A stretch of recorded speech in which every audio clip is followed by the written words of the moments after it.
Today is February 9th, 2011, and I'm Candice Goucher from Washington State University, Vancouver, and the Center for Columbia River History.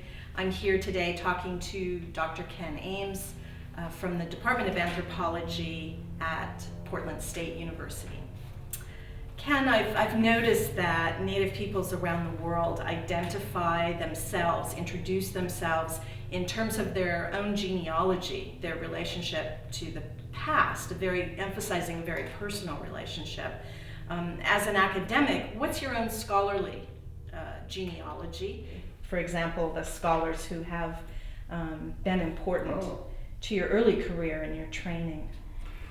It's an interesting question. I've never been asked it quite that way.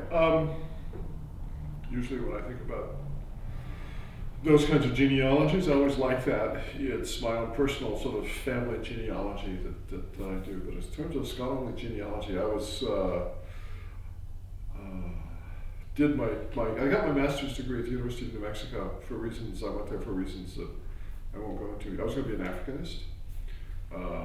I had done my honors thesis at George Washington University on the Iron Age in Africa, and I went to the University of New Mexico, and there was no Africanist there. It's not very smart. But shortly after I got there, a man named Binford got there, and Binford was, in the late 60s, probably the most influential archaeologist, among the most influential archaeologists in the world. And so in terms of direct, and he was also very charismatic. So in terms of that kind of impact, I would say that though my thinking has changed a lot, I'm still kind of out of Binford's shop. So I would say that that's a significant part of my genealogy. Another part of my genealogy is actually an archaeologist named V. Gordon Childe, whom I never met, who actually was dead before I was even an undergraduate. Wrote, particularly in the 30s and 40s, a lot of really vast integrative works, which had a kind of a Marxist flavor, which at that time you never talked about. But he wrote a variety of things, and I've discovered later as I've gone through, and I thought, oh, that's a really good idea. And I've gone back, and it turns out that it was Childe's idea. Binford and Childe are very different, so it's not a smooth thing. And then after I got my MA, I went to Washington State, and my dissertation director there was a man named Frank Leonardi. And Leonardi trained me actually in how to do excavations, and so in terms of that kind of lineage, it's a real zigzag. It's not a uniform, smooth thing. So, and then after that, it's a whole bunch of people. Most recently, I've been very interested in a man, late Bruce Trigger, who was a Canadian archaeologist. And then I should also mention George MacDonald.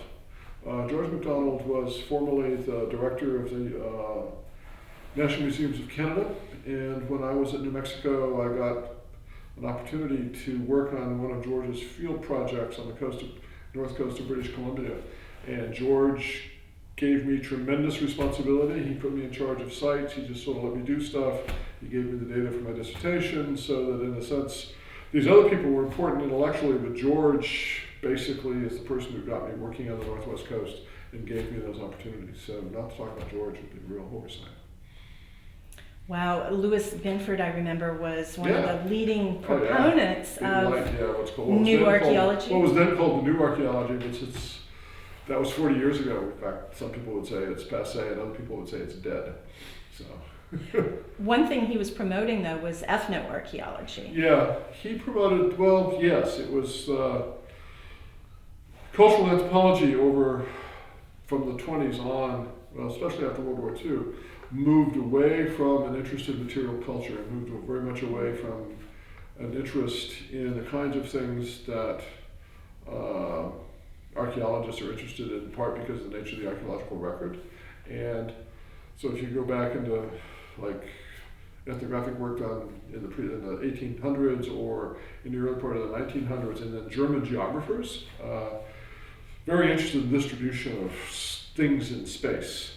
But cultural anthropology got away from that, and ethnoarchaeology was a way of getting information on modern material culture in time and space, variation of time and space, that you could use to help you interpret the archaeological record that anthropologists weren't getting. And one of the things that they used were living communities. Right. Oh yeah, no, it was done in living communities. So Lou did a significant study with Nunavut Eskimo in the Brooks Range in Alaska, for example. But pioneering work was done in South Africa by John Yesner. There was projects in California. There's quite a lot of work has been done, ongoing work since then. And again, the notion is being able to get at the tie between human behavior and then the material residues that behavior leaves, so then you can look for those patterns in the archaeological record. You mentioned the 1800s. Right. Franz Boas, of course, worked in the Pacific Northwest. Well, Franz Boas was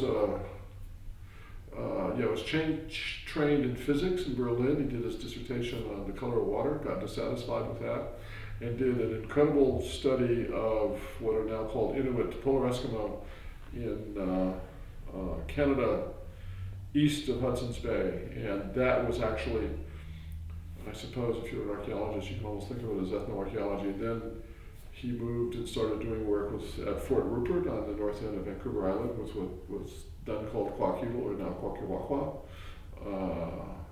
And he worked there. Well, he worked here too. He actually did a number of studies along the coast.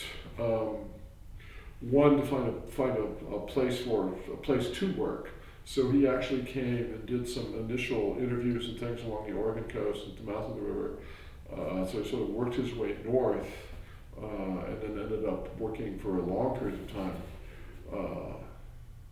on Vancouver Island. He also worked very, very extensively with a small set of not native informants, but almost native anthropologists. So George Hunt, a couple other individuals who collected materials, interviewed people and whatnot, and then sent the stuff back to New York, where Boas was. So Boas did a lot of field work, but he also worked with again, I know almost if you say informants, it's like the people he interviewed, but he actually had collaborators. These were people who were collaborators with him.